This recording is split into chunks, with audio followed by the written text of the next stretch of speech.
Hi guys, it's Joey and this is this week's witchy vlog for the Ogham Tinne or Holly. And if you would like to hear the in-depth meanings and me discussing some of the ideas behind the energies of this Ogham, that will be in the connecting with Tinne video, the drawing video.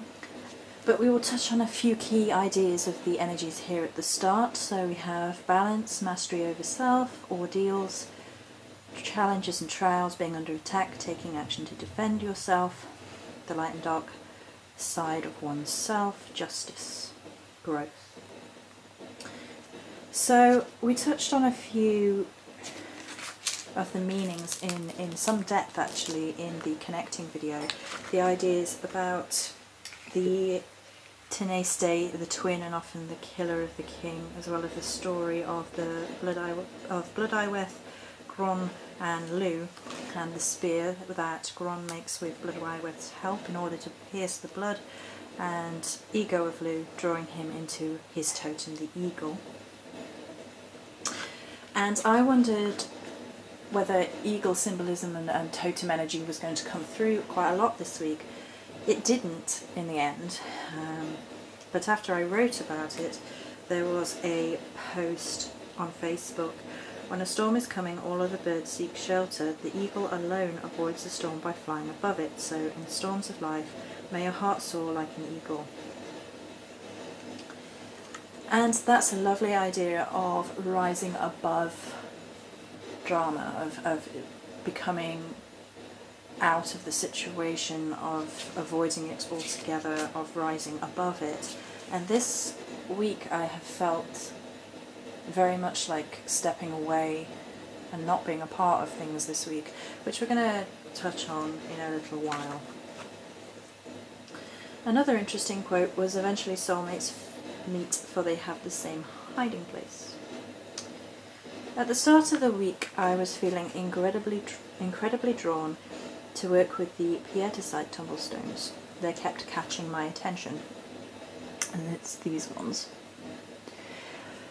In the end I didn't actually work very much with them, and I'm going to actually carry their energies into working with next week and see where that takes me, although I've had them around helping me gain flashes of insight. The beauty and essence of storm is captured in pietisite, known as the Tempest Stone. It's highly charged. Its energy is almost tangible. Just as lightning clears the air and makes all things new, pietisite discharges negative energies and emotional turmoil and cleanses the aura, restoring it to calm. Also provides a unified activation of the sacral and solar plexus, as well as the third eye chakra, creating a powerful increase in the energy of personal will, intuitive abilities, and grounds the body's physical energy centers not in the earth but to the etheric realms. This rare ability increases the focus of one's aim in life, enhances meditation, visionary and telepathic powers, and allows spiritual journeying and access to the Akashic records. A powerful protective stone. Excuse me. So, in one way I did kind of work with the energies of it in that it helped enable me to protect myself.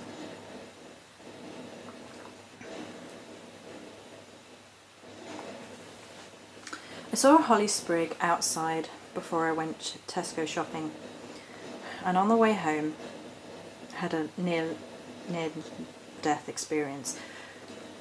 A double-decker bus pulled out without indicating as we were overtaking it, narrowly missing swerving into my side of the car, and it was a very narrow miss. Researching about Alanya brought my attention to the idea of sacred fires. The following quote followed that: the old ways echo on the winds of 1,000 voices that came before. Close your eyes in the breeze and hear the moorland witch. Sacred fires, solar deities, and the connection between them, and the connection of holly and again to oak, all sort of came around in a circle of information this week. The Celts made their sacred places in groves, and apart from mistletoe they chose oak woods for their sacred groves and performed no sacred rite without using oak branches. The sacred fire may have been obtained by friction from oak wood, burned in midsummer fires, were also burned in midsummer fires, were kindled to recruit the sun's life, and they were fed with oak wood. And yes, this is to do with oak, but as the start of the week we discussed the connection between oak and holly, which cannot be separated in a lot of ways because they are the two halves of the year, the oak king and the holly king. So the holly king being the ruler over the dark side of the year, and which reaches its zenith at the winter solstice with the birth of the sun king, and when the oak king takes over. The 9 sacred woods of the bonfire burnt at Beltane also include oak and holly, as well as the first 9 trees in the Celtic calendar.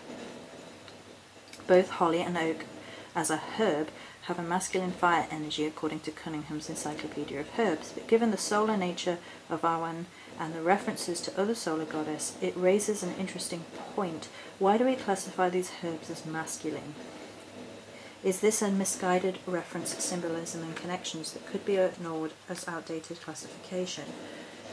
Are we classifying herbs and things as masculine because of their connection to the sun, is what I'm getting at, and in this modern context of deciding that the sun is only masculine?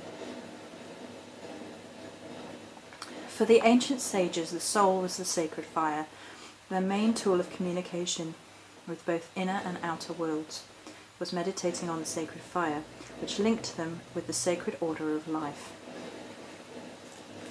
I also created the sacred fire votives and spell kit this week to do with this idea of the sacred fire.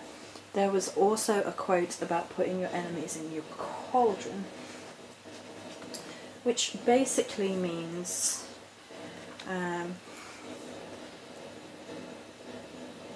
burn away those that would mean you harm. Sort of destroy their negative intent towards you by burning them away. The song You by Keaton Henson, Having Floods of Tears, followed by the following quote by Gregory Orr: "Not to make loss beautiful, but to make loss the place where beauty starts, where the heart understands for the first time the nature of its journey. Love, yes, the body of the beloved as the gift of the bestowed, but only temporarily, given freely, but now to be earned, given without thought, and now loss has made us thoughtful." The picture also has owls and mushrooms, the owls being a throwback to Bloodoweth and her imagery of wisdom and silence, and the mushrooms going back to the idea of what can poison you can also cure you, depending on how you interact with it, from last week from Srafe. The following herbs and crystal have been important this week: saffron flowers, red sandalwood and tourmaline. Saffron flowers have the masculine sun fire, if you want to go with these connections, connection to holly.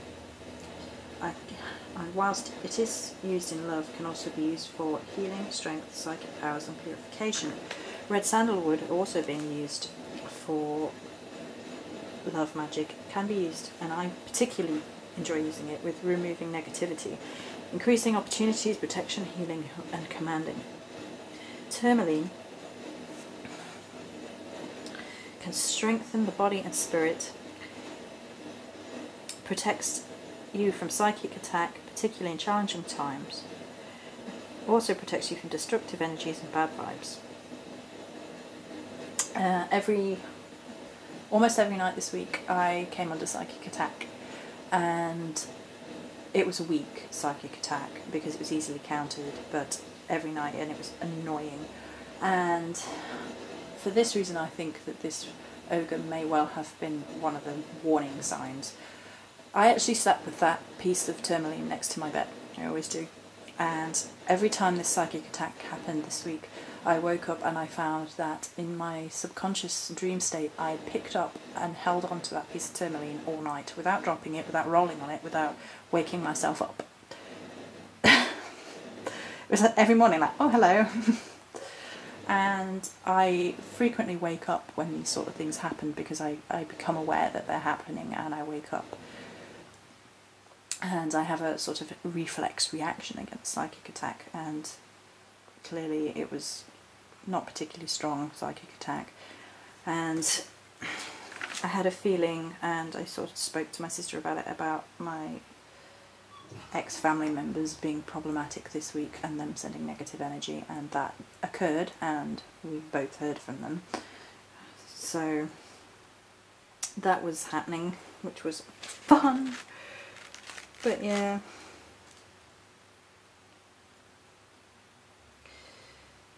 The fire element, the sacred fire, can be connected to each aspect of Tinne.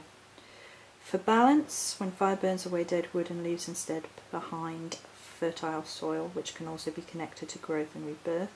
Tests encourage the idea of trial by fire and overcoming obstacles, as well as communing with deity for true mastery over one's self and one's path and destiny. It can be destructive and life-giving. Is any element so close to the human soul in nature, other than perhaps spirit, than fire? For the human soul and the human ability to be productive or destructive depending on its whim. In some ways, Tinne was a warning. And we've talked about the psychic attack. Bum, bum, bum, bum.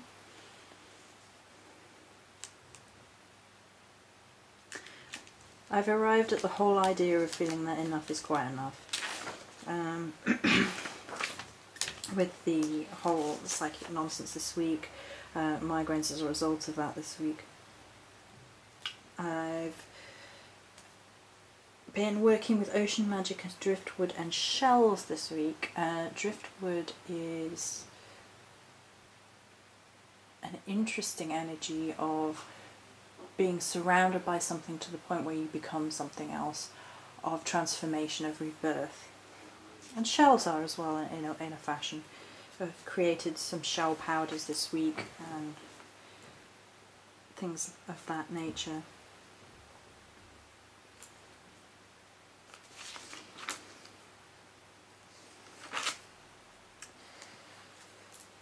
When I talk about feeling like enough is enough, there are a few ideas of this. I've had quite enough of the psychic attack and I'm not going to be putting up with any of that anymore. I'm sick of hearing about people who are fake. I dislike the idea of sugar sweet behaviour, which is a lie, and may that be caught out. My mother used to do that, like her best friends, and she'd go do stuff with them and then she was slagging them off the next minute, and I really can't stand it. It's like, if you know people are slagging off people they're pretending to be best buds with, it just makes me feel ill. It's one of those things I really don't like. And it came up in energies this week.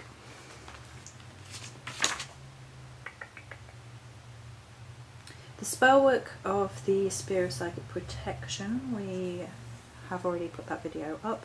There has been a red-black connection throughout the week, which is connected to Morrigan, to the warlike energies which come into Holly quite a bit. The dark half of the year, the embracing the darker halves of yourself, of balancing yourself out. Blood aspect has been flowing through this week. And then the poem, which is mine. I wrote it, it's on my own intellectual property, all rights reserved. Joanne Morris, 2014. I am Tinne, I am the twin, dark to light, found within. I am the spear to pierce your side, remember not to fall to pride. A sacred fire that you must light, in order to defend you must fight. Many blessings.